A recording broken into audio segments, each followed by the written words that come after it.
Good morning, everyone, and namaskar to everyone. Babuji says also a lot of things about this dying and death.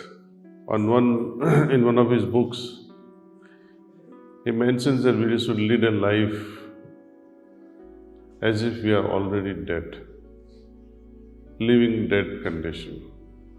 I recommend you to go to that particular chapter and read it again and again. Dead man has no wishes, no desires.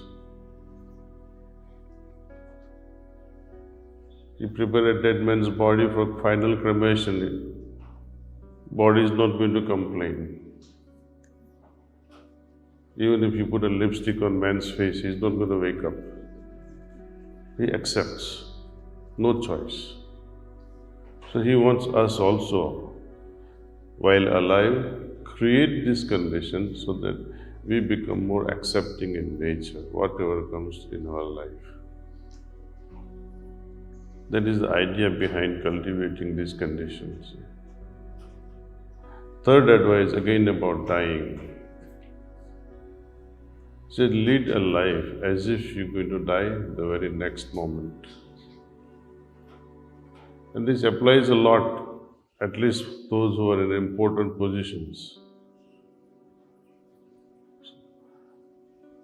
Make sure you have your successor.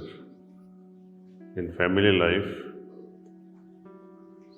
if you have an industry, identify key people who can run it after you are gone. Otherwise, your family have chances of suffering without a proper guidance, proper authority who can run the show. Keep your insurance policies in place for the safety of family. Never take it for granted that I'm going to live forever. This is a fallacy. All of us will disappear from this planet, for sure. No one can prevent it. And yet, we never prepare ourselves. We are never ready. Always there is some unfinished work. Babuji says, don't postpone anything in life. And especially when my goal of life is at least the liberation. Why must I keep postponing, detaching myself from certain desires? If I leave behind me or carry with me these unfulfilled desires or attachment into the next life, into another dimension, that dimension will not accept me. It will send me back. It's like children in exam, in schools. You're in the 5th grade or 6th grade, or you may be in the college. If you fail, you have to recycle. You have to study all over again, reappear in exam.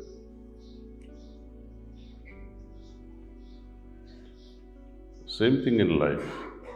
We keep on postponing things. Oh, I'll do this later, I'll meditate later, I'll do my cleaning later. No, it's not going to work. So you have only 3 elements to this practice. Morning meditation, evening cleaning, and nighttime prayer. These are 3 fundamental things. If you omit even one element from this practice, there is 33% loss.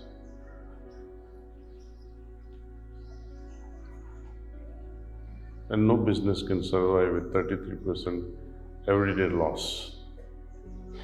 Most of us are doing loss 100% for days together without realizing the consequence of we not practicing.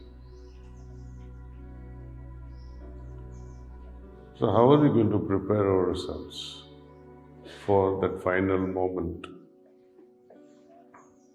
No point crying for the death of our dear ones. It is inevitable. Not that we're going to rejoice, but when I know that my father or my mother, it is inevitable that they will go. But when I know in my heart they have gone with peace of mind, when I know in my heart that the next moment is shaking hands with the great ones, they will be in the company of the great ones. There is so much of joy. Why do you want your parents to suffer, your dear ones to suffer? there is even greater moment waiting for us or waiting for them. But preparation is a must. I also like to scare you a bit, which I've been scaring few of my friends now and then, but I don't know how scared you become, God knows. Perhaps you may laugh it out. But just as death is a fact, what I'm going to say is also a fact of life, which I have learned from my profession. When an antibiotic is dispensed and a patient is supposed to take it regularly, 4 times a day or twice a day, whatever be the regimen, if you don't take it, it's not going to work. Sometimes you give a sleeping pill. Doctors prescribe sleeping pill, especially to old folks. What if you take it in the morning? The wrong timing, see. So you have to take it at the appropriate time. Yesterday we had interesting conversations with the Kausalam program. One question was, can I do meditation after the cleaning? You think over. Everything is time-based. You cannot have lunch and dinner together. Well, of course, sometimes we do recommend that in the morning meditation, 2-3 minutes of cleaning will help if your night was too busy forming impressions.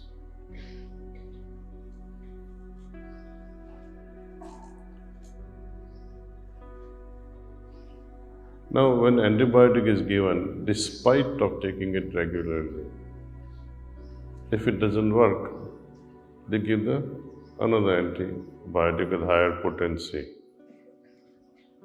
If that also doesn't work, that means the bacteria or virus is becoming resistant. Then they give another one, or the combination of it.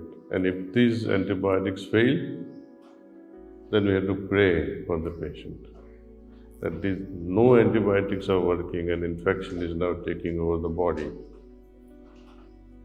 Death is the result. To me, pranahuti and the help of our hierarchy is unparalleled. It is the most potent combination you can ever imagine. Masters who are ever dedicated to our welfare. Pranahuti that is always available to us. Despite of this most potent combination, if we still fail in achieving our goal, I do not think that there will be another moment in future lives as potent to deliver us into a higher dimension. So take this practice seriously, accept the help, meditate well, and progress and make our masters proud. Make your children proud, make your parents proud, make your friends proud, make them jealous that look, he's successful in all the fields. Failure would be when we are breathing our last and we start regretting, oh, I didn't do this, I didn't do that. That's why Babuji says, prepare yourself as if you're going to die the next moment. Thank you.